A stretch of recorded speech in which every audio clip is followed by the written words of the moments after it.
Hi everyone. So today we are going to study depth limit search in AI. So moving to the main, huh. Here is the definition, the formal definition of the depth limit search. तो इसमें depth limit search में ये एक variant है किसका, DFS का.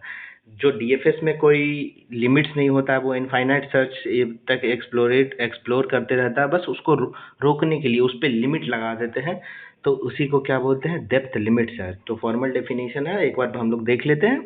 तो क्या, तो डेफिनेशन है हमारा, depth limit search is an uniform search algorithm in the artificial intelligence. It is the variant of standard depth first search with one की मॉडिफिकेशन. जो मैं बोला था कि एक मॉडिफिकेशन है, it's introduce maximum depth limit.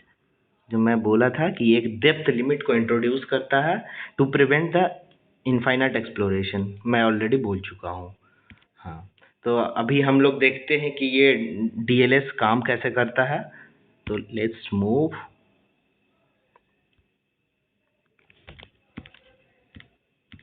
Now now अब हम लोग देखेंगे कि डीएलएस काम कैसे करता है.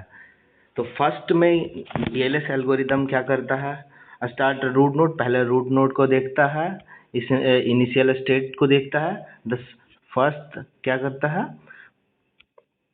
The search begin from the initial state. जो फर्स्ट इनिशियल स्टेट होता है वो वहाँ से शुरू करता है. ये एक एल्गोरिदम है. आप इसको एग्ज़ाम के लिए, एग्ज़ाम प्रिपरेशन के थ्रू देख लेंगे.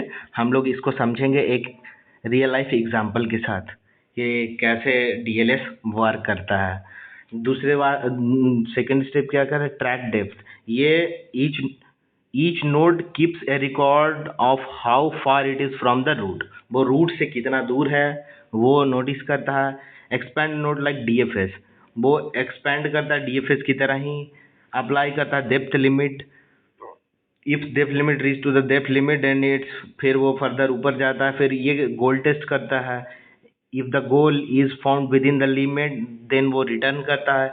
If all the nodes of depth L explore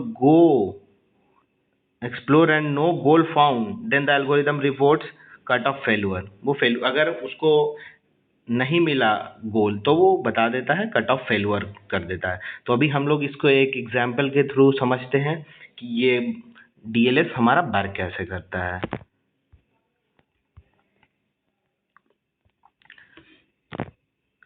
so this is our example. भैया यहाँ पे हम लोग एल, जो डेप्थ लिमिट है, जो हमारा डेप्थ लिमिट है एल, इसको हम लोग 2 मान लेते हैं. 2. अब हम लोग देखते हैं कि ये काम कैसे करता है. तो हम लोग अभी देख रहे हैं जैसे डीएफएस क्या करता था, वो यहाँ से यहाँ करता था, यहाँ से यहाँ करता था, फिर ये ऐसे ये एक्सप्लोर करते जाता था. तो ये भी वैसा ही कुछ करेगा.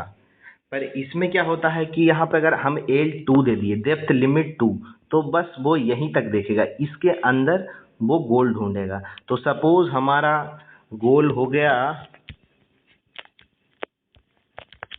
गोल हमारा हो गया आई. हमारा गोल है जो आई हो गया. तो अब देखते हैं कि ये काम कैसे करता है. तो पहले ये as it is depth first search की तरह ही काम करेगा. पहले एस को चेक करेगा, एस है या नहीं है. फिर ये इसके पास आएगा. फिर ये पहले कहाँ गया, मैं उसका पाथ नोट डाउन करते चलता हूँ. एस, एस से फिर आया ए के पास गया, ए देखेगा, फिर सी, फिर सी तक जाएगा क्योंकि वो लिमिट लगा, उससे नीचे नहीं जाएगा. फिर ये बैक ट्रैक करेगा, यहाँ से यहाँ जाएगा, फिर ए के पास जाएगा.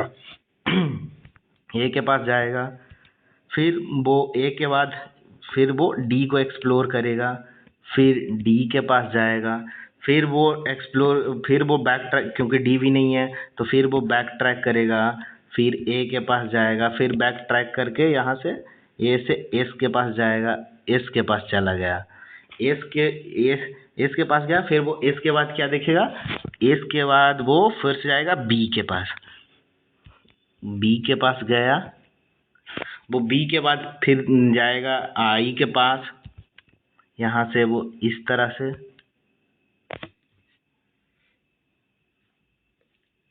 तो ये चला गया हमारा कहाँ, आई के पास।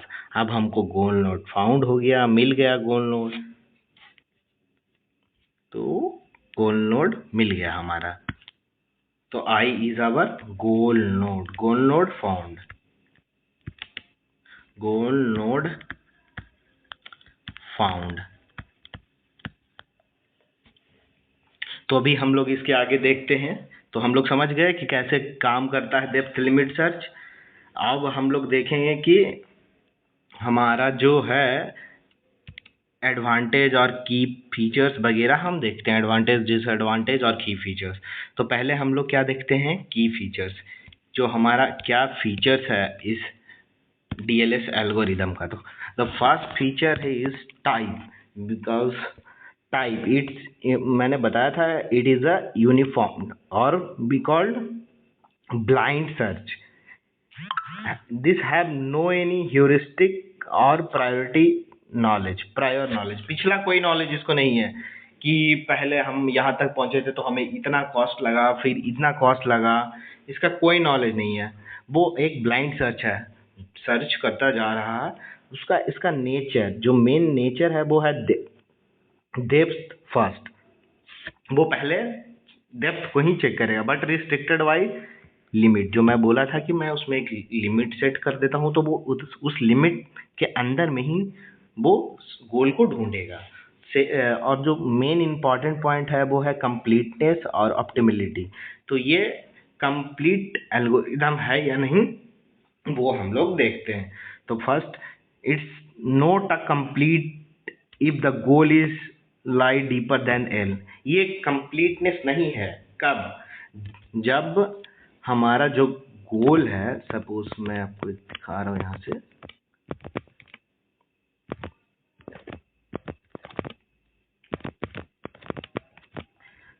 तो यहाँ से हम लोग कर रहे हैं, एक मिनट अच्छे से दिखाता हूँ। एक ट्री बना के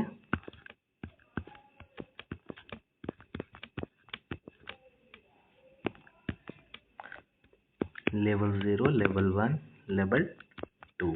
तो हम लोग अगर एल का वैल्यू 2 कर दिया, तो ये तो हम यहीं तक चेक करेंगे, इसके अंदर में ही चेक करेंगे कि गोल है या नहीं। और हमारा गोल है वो ये रह गया, गोल सपोज ये है, तो गोल ये है, तो ये तो कभी रिजल्ट दे ही नहीं पाएगा। तो इसीलिए इसको क्या बोलते हैं, इनकम्प्लीट। इनकम्प्लीट है और ये कंप्लीटनेस नहीं है, कंप्लीट नहीं है। ऑप्टिमलिटी, नॉट ऑप्टिमल, ये ऑप्टिमल भी नहीं। The first solution found may be the not best.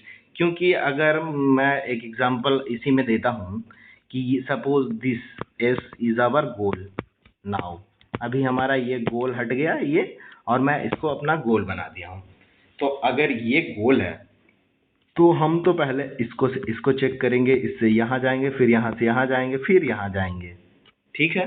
हम तो यहाँ से यहाँ जाएंगे, तो हम यहाँ से यहाँ जा रहे हैं, तो ये हमारा इतना लंबा रूट है। पर हम तो ये भी कर सकते थे डायरेक्ट यहाँ से यहाँ चला है, तो एक ही बार में गोल फाउंड हो जाता। तो ये ऑप्टिमिलिटी भी गारंट नहीं करता है, ये ऑप्टिमल नहीं, ऑप्टिमल सॉल्यूशन हमेशा केस में नहीं देता है। दे भी सकता है, इट माइट गिव और it not might give the optimal solution. Now be moving to the advantage and disadvantage of the DLS algorithm. The first we talking about the advantage. What are the advantage? The mainly three advantage of the DLS algorithm is memory efficient. जब हम लोग DFS में देख रहे थे या BFS कर रहे थे, तो DLS बहुत डीप तक ढूंढने चला जाता था। BFS क्या करता था, वो सारे पॉसिबल्स को चेक करता था, तो मेमोरी यूजर्स ज़्यादा हो रही थी, सबसे ज़्यादा मेमोरी ले रहा था। तो इस केस में तो जो हम लोग पहला, जो हम लोग का एडवांटेज है, वो एडवांटेज हमें मिल गया क्या, मेमोरी एफिशिएंट है। मेमोरी एफिशिएंट मीन्स क्या, it's required only b⁴l space, means इसका टाइम कॉम्प्लेक्सिटी है वो branching factor upon depth limit है। लिमिट है। देखो where b is the branching factor and L is the our where L is our depth limit avoid, और second one is avoid infinity loop. The depth bound prevent endless exploration. हम लोग बहुत अंदर तक इसको नहीं ढूंढ पाते हैं, बहुत नहीं जाना पड़ता है, ये हम एक लिमिट लगा के उसके अंदर ही ढूंढ लेते हैं। और इसका थर्ड है useful for depth is known, when depth is known. अगर हमको डेप्थ पता है तो उसमें ये बहुत अच्छे इफिशिएंटली वर्क करता है। कोई सर्च स्पेस बहुत बड़ा इनफाइनाइट नहीं है तो बहुत अच्छा काम करता है ये। और उसका सेकंड उसका now we will talking about the disadvantage. What are the disadvantage of the depth limit sir? The first disadvantage is the completeness. वो कंप्लीटनेस नहीं, जैसे मैं बता, चूजिंग एल रिस्क मिसिंग क्यों, रिड्यूस एफिशिएंसी कर देता है डीएफएस की तरह ही। नो ऑप्टिमल है, ऑप्टिमल नहीं है, वो भी बताया मैंने क्यों ऑप्टिमल नहीं है।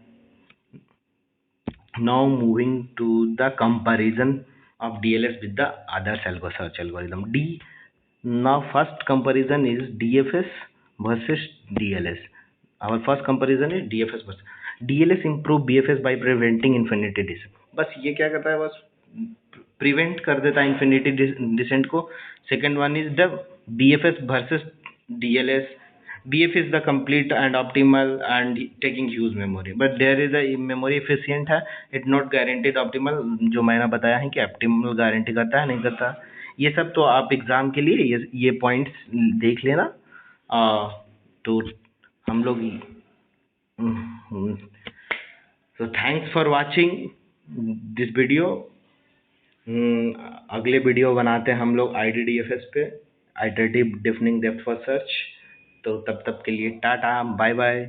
तो चैनल को लाइक कमेंट सब्सक्राइब करना मत भूलना, ठीक है? Thank you.